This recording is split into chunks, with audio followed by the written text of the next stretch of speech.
खबर शामिल करते हैं इस्लामाबाद से। माओ में पुलिस खिदमत मराकज से 14,900 से ज्यादा शहरियों ने सहूलियात हासिल की, जिनमें 2,739 करेक्टर सर्टिफिकेट, 5,418 पुलिस वेरिफिकेशन, 348 गुमशुदगी रिपोर्ट, 638 गाड़ियों की वेरिफिकेशन, 451 किराएदारों की रजिस्ट्रेशन, 5 मुलाजमीन की रजिस्ट्रेशन, 5,056 फाइनर्स की रजिस्ट्रेशन, 1,252 एग्जेक्टिव सर्टिफिकेट और 2 लोगों को एफआईआर की कॉपी फराहम की गई।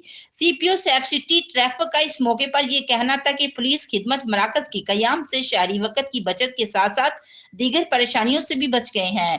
इन्हें एक ही छत के नीचे तमाम सहूलियात मुहैया है। खिदमत मराकज के कयाम से कानून नाफिज करने वाले अदारों और आवाम के दरमियान बेहतरीन ताल्लुकात इस्तवार हुए हैं। रिपोर्ट जरा खान, डीएनए न्यूज, इस्लामाबाद।